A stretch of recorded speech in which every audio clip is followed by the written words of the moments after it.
कक्षा 12 के छात्रों के लिए आजकल हम पढ़ा रहे हैं ऑप्टिक्स लाइट। बच्चों आज उसमें मेरा जो टॉपिक है वो टॉपिक है लेंस की फोकस दूरी की लेंस के पदार्थ के अपवर्तनांक तथा लेंस के पृष्ठों की वक्रता त्रिज्याओं पर निर्भरता।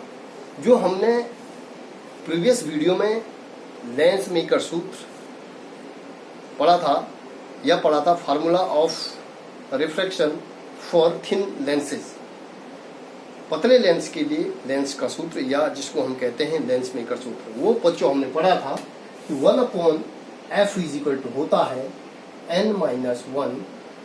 इसको हम इस तरीके से भी लिख सकते हैं, कांच का वायु में अपवर्तनांक 1/r1 - 1/r2। तो बच्चों हमने देखा था कि जो है हमने ये जो सूत्र बनाया था, सूत्र पढ़ा था n2/n1। इसको हम 1n2 मीन्स वायु में लेंस का अपवर्तनांक, वायु में लेंस का अपवर्तनांक। ठीक है, तो लेंस का अपवर्तनांक हमने माना था सपोज n2 है और जो दोनों ओर जिससे वो घिरा हुआ है वो है n1। विरल है, विरल माध्यम, और ये हो गया सघन। सघन मीन्स कांच, सघन क्या हो गया, कांच हो गया, ये हो गया वायु। ठीक है, तो इस तरीके से जो है हम लिख सकते थे इसको वायु में किसका, जो कांच का जो अपवर्तनांक होता है वो n2/n1 लिख सकते हैं। इसको हम जो है क्या लिख सकते हैं, n। तो हम इस तरीके से हमने कहा कि जो लेंस की जो फोकस दूरी है, लेंस मेकर सूत्र में जो लेंस की फोकस दूरी है वो किस पर निर्भर करती है, लेंस के अपवर्तनांक पर निर्भर करती है, साथ ही साथ उसकी वक्रता त्रिज्याओं पर निर्भर करती है। आप देख रहे होंगे ये वक्रता त्रिज्याएं R1 और R2, ये वक्रता त्रिज्याएं हैं किसकी, लेंस की। ठीक है, तो बच्चों हम जो है इसमें हमने देखा, इसमें जो हम पढ़ेंगे इसमें जो अपवर्तनांक होता है ये हम पढ़ते हैं आप लेंस के अपवर्तनांक के साथ। R1 R2 लेंस की वक्रता त्रिज्याएं हैं। ठीक है, n1 कांच का, n1 वायु का अपवर्तनांक है और n2 कांच का अपवर्तनांक है। तो हम 1n2 मीन्स n2/n1 इसको हम लिखते हैं n1। इस तरीके से हम इस फॉर्मूले को लिख सकते हैं। तो किस पे, अपवर्तनांक पर निर्भरता। पहले हम किस पे, फोकस दूरी की किस पे निर्भरता, अपवर्तनांक पर निर्भरता। तो बच्चों हम जैसे कि देखा है हमने, ये सूत्र है 1/f equal to f proportional to हम कह सकते हैं, या इज इक्वल टू 1n2 - 1। ठीक है, या हम इसको लिख सकते हैं, मतलब जो लेंस का जो अपवर्तनांक होता है, यदि लेंस का अपवर्तनांक अधिक होगा तो फोकस दूरी क्या होगी, कम होगी। अब दूसरे तरीके से हम इसको लिखें 1/1n2 - 1 बराबर f। अपवर्तनांक कम होगा तो फोकस दूरी ज्यादा होगी, फोकस दूरी ज्यादा होगी तो अनुक्रमांक क्या होगा, अनुक्रमांक क्या होगा, कम।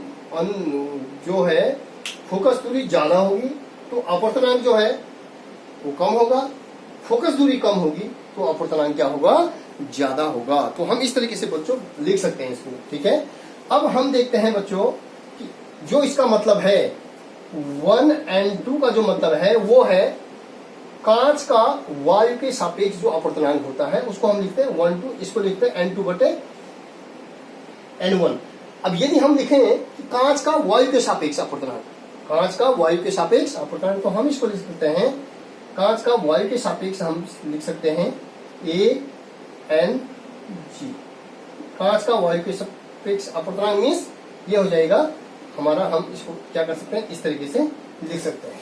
ठीक है, ANG जैसे ये हुआ तो हम इसको लिख सकते हैं ANG इसी तरीके से।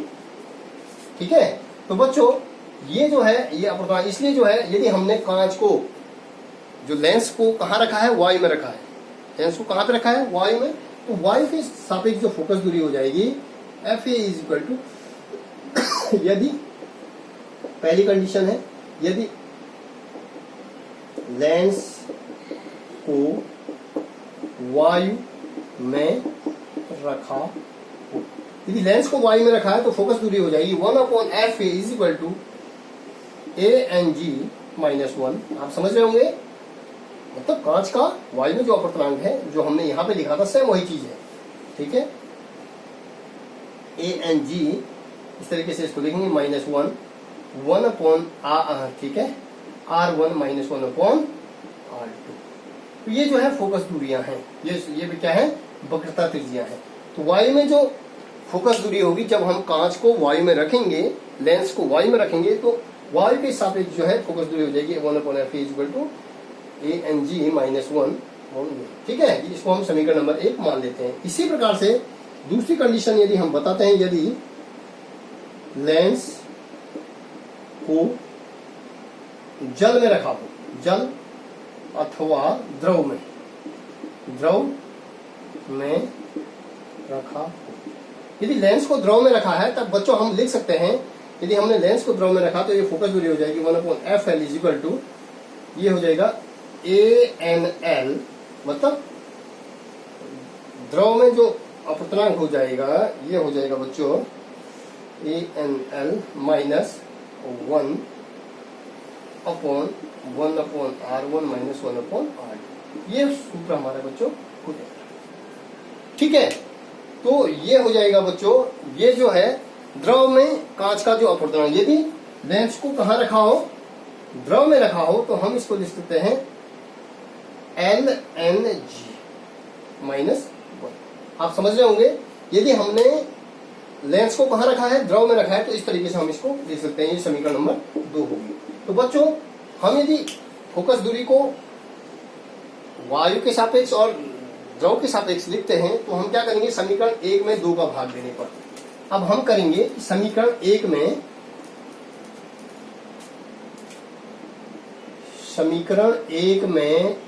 2 का भाग देने पर, समीकरण 1 ये है हमारा 1/FA अपॉन 1/FL = ये हो जाएगा ANG -1 1/R1 -1/R2। ठीक है बच्चों, बटे ये हो जाएगा आपका LNG -1। कांच का द्रव में जो अपवर्तनांक हो जाएगा 1/R1 -1/R2। अब बच्चों आप देखेंगे ये सेम चीज है, तो ये क्या हो जाएगी, कैंसिल। अब हम जानते हैं, यहाँ पे देखेंगे ये 1/FA 1/FL, तो हम क्या, ये FL कहाँ चला जाएगा ऊपर, तो हम इसको लिख सकते हैं FL/FA = ANG -1/LNG -1। ओके, तो बच्चों अब आप जो भी जानते हैं, आप क्या जानते हैं, एक फॉर्मूला हमारे पास है, हमने पहले पढ़ा था कि LNG कांच का द्रव के सापेक्ष, कांच का जो द्रव के सापेक्ष अपवर्तनांक हो जाएगा, इसको कहेंगे ANG/ANL। ये सूत्र है, कांच का द्रव के सापेक्ष जो अपवर्तनांक हो जाएगा, वो अपवर्तनांक हमारा हो जाएगा ANG/ANL। अब बच्चों हम देखेंगे, देखिए अब यहाँ पे ये वैल्यू हम रख देंगे, तो FL बराबर हो जाएगा, FL = ANG -1 अपॉन, इसको हम लिख सकते हैं ANG कांच का वायु के सापेक्ष अपवर्तनांक और द्रव का जो अपवर्तनांक होगा, वायु के सापेक्ष जो अपवर्तनांक हो जाएगा ANL -1, ठीक है, इंटू FA। तो बच्चों ये जो है, जो फोकस दूरी है, ये इस तरीके से FL फोकस दूरी, द्रव का फोकस दूरी, और यदि कांच को, यदि लेंस को द्रव में रखा हो तो वहां पे फोकस दूरी, और यदि वायु में रखा होगा तो फोकस दूरी के पर्पज में हमने ये लिख लिया। ठीक है, तो बच्चों ये सूत्र हम न्यूमेरिकल इस तरीके से करेंगे भी। हमारे पास न्यूमेरिकल आते हैं, तो न्यूमेरिकल हम इन फॉर्मूले के बेस पे क्या करेंगे, सॉल्व करेंगे। ANG -ANL -1, ठीक है, -1 FA, ये हमारे पास फॉर्मूला हो गया। अब बच्चों हम देखते हैं, यहाँ पे स्थितियां, 3 प्रकार की स्थितियां बनती हैं। पहली स्थिति, यदि कांच का अपवर्तनांक क्या हो, ज्यादा हो, किसके अपेक्षा? द्रव के अपूर्णांक से। पहली स्थिति, यदि मतलब मैं लिखा, आप समझने की कोशिश कीजिएगा, यदि कांच का अपूर्णांक मतलब ANG इज ग्रेटर देन किसके? ANL, मतलब कांच का अपूर्णांक ज्यादा और द्रव का अपूर्णांक, कांच का वायु के सापेक्ष अपूर्णांक ज्यादा और द्रव का वायु के सापेक्ष अपूर्णांक कम। ठीक है, यदि ये कंडीशन बनती है तो क्या होगा? तो तब हम यहाँ पे ये वैल्यू रखते हैं, ये ज्यादा है तो हम इसको लिख सकते हैं, हम इसको लिखेंगे बच्चों, ये हो जाएगा आपका ANG -1 और ये वैल्यू इसको हम लिख सकते हैं ANG बटे ANL जो है ये लेस देन 1 होगा। ठीक है, ये कंडीशन यहाँ पे क्या हो जाएगी? 1 हो जाएगी। तो बच्चों हमारा जो है लेस देन 1 होगा।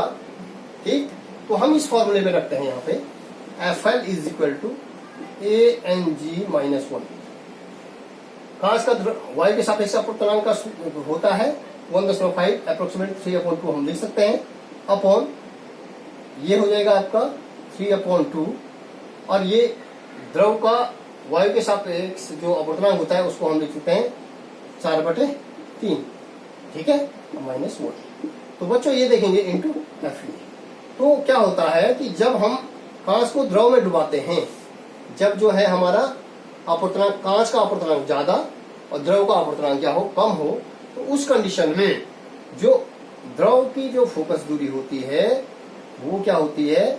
4 गुना होती है। इसको कैलकुलेट करके देखेंगे, आप देख लीजिएगा, 2 1 जा 2 तो 3 -2/2। ठीक है, अपॉन ये हो जाएगा आपका, ऊपर चलाएगा 3 3 9 4 2 8 -1 इंटू Fe। इसको हम लिखेंगे 1/2 अपॉन 1/8 इंटू Fe। तो बच्चों ये हो जाएगा, ये 8 ऊपर चला जाएगा, 8/2 इंटू Fe मतलब 4 Fe।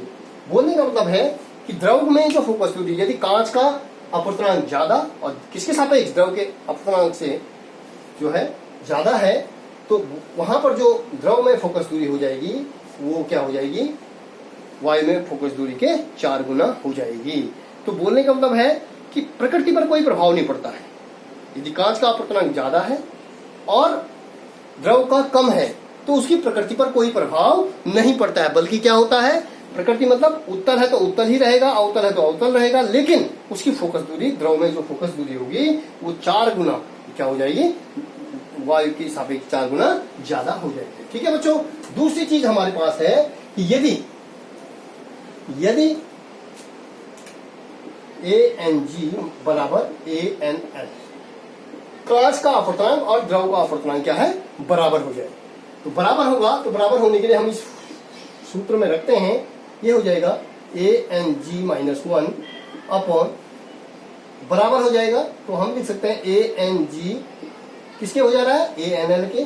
ठीक है, तो इसको भी हम ANL की जगह पर क्या लिख सकते हैं? ANG -1 into Fa।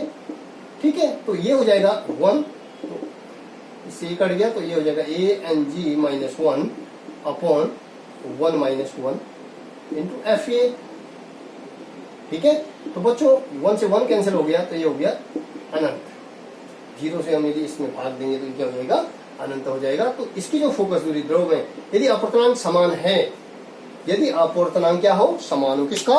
कांच का और द्रव का अपूर्णांक दोनों का समान हो, तो फोकस दूरी क्या होती है? वो क्या हो जाती है? अनंत हो जाती है। ठीक है बच्चों, तीसरी कंडीशन क्या होती है कि यदि तीसरी कंडीशन होती है कि यदि द्रव का अपूर्णांक, यदि द्रव का ANL is greater than ANG, या अर्थात हम कह सकते हैं कि ANG is less than ANL। ठीक है, मतलब यदि कांच का अपूर्णांक कम और द्रव का अपूर्णांक क्या हो? ज्यादा हो। जिस द्रव में हम लेंस को डुबा रहे हैं उस द्रव का अपूर्णांक ज्यादा और उस कांच का जिससे वो लेंस बना हुआ है उस कांच का अपूर्णांक कम हो, तो क्या होता है बच्चों? वहां पर केवल चिन्ह क्या हो जाते हैं? नेगेटिव हो जाते हैं। तो आप देखेंगे यहाँ पे क्या होता है, एफ एल सूत्र हमारा ये है, ये हो जाएगा A N G minus one upon, minus common ले लेते हैं तो बच्चों यहाँ पे मैंने माइनस कॉमन लिया तो ये हो जाएगा माइनस, ये प्लस हो जाएगा 1 माइनस ए एन जी बटे ए एन एल, ठीक है, इंटू एफ ए। ठीक है बच्चों, तो क्या हो जाता है, ये चिन्ह क्या हो जाते हैं इसके, एफ एल के, मतलब फोकस दूरी का, यदि लेंस की का अपवर्तनांक, यदि द्रव का अपवर्तनांक ज्यादा है तो उस कंडीशन में जो फोकस दूरी होती है वो ऋणात्मक हो जाती है। लेकिन जो प्रकृति है लेंस की, जो प्रकृति होती है, चाहे उत्तल लेंस है चाहे अवतल लेंस, तो उत्तल लेंस हो जाएगा तो अवतल लेंस बन जाएगा, अवतल लेंस होगा तो उत्तल लेंस बन जाएगा। तो इस प्रकार से क्या होती है कि यदि द्रव का अपवर्तनांक ज्यादा होता है किसके कंपेरिजन में, कांच की कंपेरिजन में, तो उस कंडीशन में क्या होगा कि लेंसों की प्रकृति परिवर्तित हो जाती है। ठीक है, ये क्लियर हो गया। मतलब जो अवतल लेंस होगा वो अवतल बन जाएगा, अवतल क्या हो जाएगा, उत्तल की भांति काम करेगा। तो बच्चों ये बहुत ही इंपॉर्टेंट है और ये जो है परीक्षा में पूछे जाते हैं। दूसरा है वक्रता त्रिज्या पर निर्भरता, दूसरा वक्रता त्रिज्या पर निर्भरता। वक्रता त्रिज्याओं पर निर्भरता क्या होती है, आप चूंकि आप जानते हैं तो लेंस में का सूत्र होता है 1/f इक्वल टू, ये हो जाएगा n minus 1/r1 minus 1/r2। ठीक है बच्चों, अब चूंकि आप देखेंगे कि वक्रता त्रिज्याओं पर जो उत्तल लेंस के लिए है, यदि हम किसकी बात करें, कॉन्वेक्स की बात करते हैं, कॉन्वेक्स लेंस की, तो कॉन्वेक्स लेंस की जो उत्तल, देखिए कॉन्वेक्स लेंस कैसे बनता है कि दो गोलीय पृष्ठों को काट करके, ठीक है, ये लेंस हो गया, तो ये ध्रुव हो गया P1, ये हो गया P2। तो देखिए ये प्रकाशिक केंद्र हो गया। अब जिस गोले से ये वाला पृष्ठ काटा है तो उसकी वक्रता त्रिज्या ये P1 है, ये क्या है P2, तो ये हो जाएगी, ये त्रिज्या क्या हो जाएगी R1, ठीक है, और ये क्या होगी R2, ये R1 और ये हो जाएगा ये C1 और ये क्या हो जाएगा C2। ठीक है, ये C2 मतलब वक्रता केंद्र से ध्रुव की दूरी ये हो गया R2, ठीक है, और प्रकाशिक केंद्र से जो है ये यहाँ की दूरी, ये C1 की दूरी, ये वक्रता त्रिज्या R1 हो जाएगी। अब देखेंगे आप देखेंगे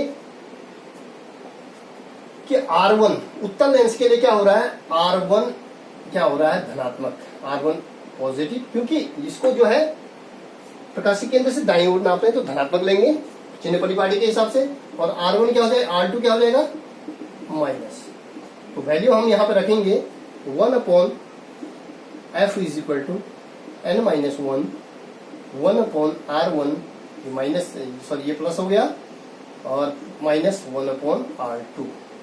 ठीक है बच्चों, तो हम यदि यहाँ पे कॉमन माइनस कॉमन, ये हो गया आपका ये R2 क्या हो गया, R2 क्या आ गया माइनस में आ गया। ठीक है, ये किसके लिए है, उत्तल लेंस के लिए। ठीक है बच्चों, ये किसके लिए हो गया, उत्तल लेंस के लिए हमारा हो गया फोकस दूरी। ठीक है, 1/, ठीक। तो यहाँ पे जो है दूसरी चीज मैं आपको ये बताना चाहूंगा कि जो उत्तल लेंस के लिए जो फोकस दूरी होती है, जो लेंस मेकर सूत्र होता है बच्चों हमारा, वो लेंस मेकर सूत्र का होता है n-1 1/r1 माइनस 1/r2।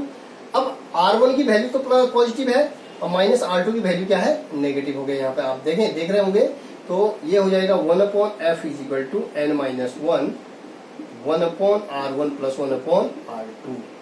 ठीक है, क्लियर हो गया। ये किसके लिए है, उत्तल लेंस के लिए। तो फोकस दूरी क्या आ गई, धनात्मक में आई। ठीक है, उसी प्रकार से कॉनकेव लेंस के लिए हम यदि देखते हैं, इसके लिए कॉनकेव लेंस के लिए देखते हैं,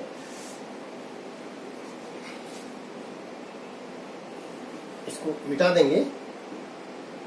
कॉनकेव लेंस के लिए जो होगा, कॉनकेव लेंस के लिए सूत्र हो जाएगा 1/f equal to n-1 1/r1 minus 1/r2। अब आप यहाँ पे देखेंगे चित्र के माध्यम से दूसरा देखेंगे कि हम क्या ले रहे हैं, कॉन्वेक्स ले रहे हैं, कॉनकेव ले रहे हैं। कॉनकेव मीन्स अवतल, ये इसका प्रकाशिक केंद्र हो गया। अब जिसका ये बना हुआ है तो ये इसका जो है C1, ये हो जाएगा C1 और ये हो जाएगा C2। ठीक है, तो प्रकाशिक केंद्र से यहाँ की दूरी ये R1 और प्रकाशिक केंद्र से ये हो जाएगी R2, वक्रता केंद्र की जो दूरी हो जाएगी। ठीक है, ये क्या होंगी, दो वक्रता त्रिज्याएं होंगी। ठीक है, अब यदि हम चिन्ह परिपाटी के हिसाब से देखेंगे तो बाएं साइड हम चिन्ह परिपाटी के हिसाब से प्रकाशिक केंद्र से बाईं ओर हम क्या लेते हैं, ऋणात्मक लेते हैं। तो इसलिए R1 बराबर हो जाएगा, R1 को हम क्या लेंगे, ऋणात्मक, और R2 को क्या लेंगे, धनात्मक। ठीक है, R2 को हम धनात्मक लेंगे और R1 को क्या लेंगे, ऋणात्मक। तो हम इस सूत्र में यदि वैल्यू रखते हैं तो 1/f = n-1, 1/r1 तो नेगेटिव आ गया, ठीक है, माइनस जो है R2 पॉजिटिव है, 1/r2। ठीक है बच्चों, 1/r2। तो बच्चों हम देखते हैं ये भी माइनस हो गया, ये भी माइनस हो गया। तो 1/f = माइनस कॉमन ले रहे हैं तो -n-1, 1/r1 + 1/r2। तो बच्चों हम देखते हैं, देखिए यदि हम तुलना करें तो जो अवतल लेंस के लिए जो फोकस दूरी आ गई वो क्या आ गई, ऋणात्मक में आ गई।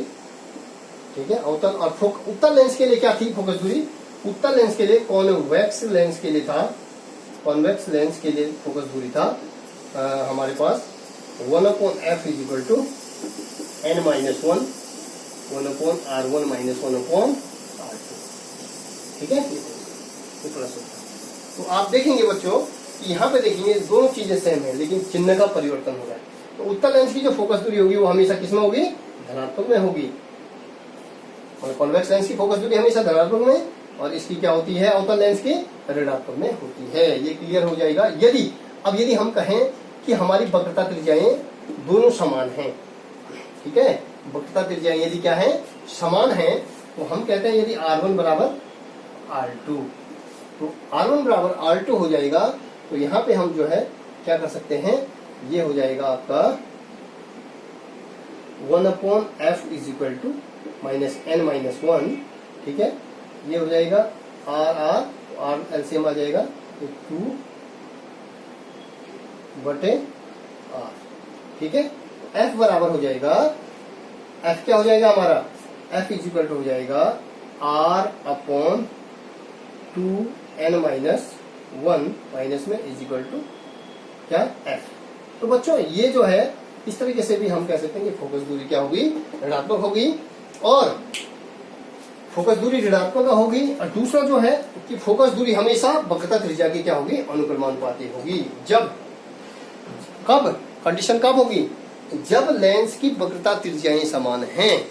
जब लेंस की वक्रता त्रिज्याएं समान हैं तो उस कंडीशन में यदि R1 बराबर क्या है, R2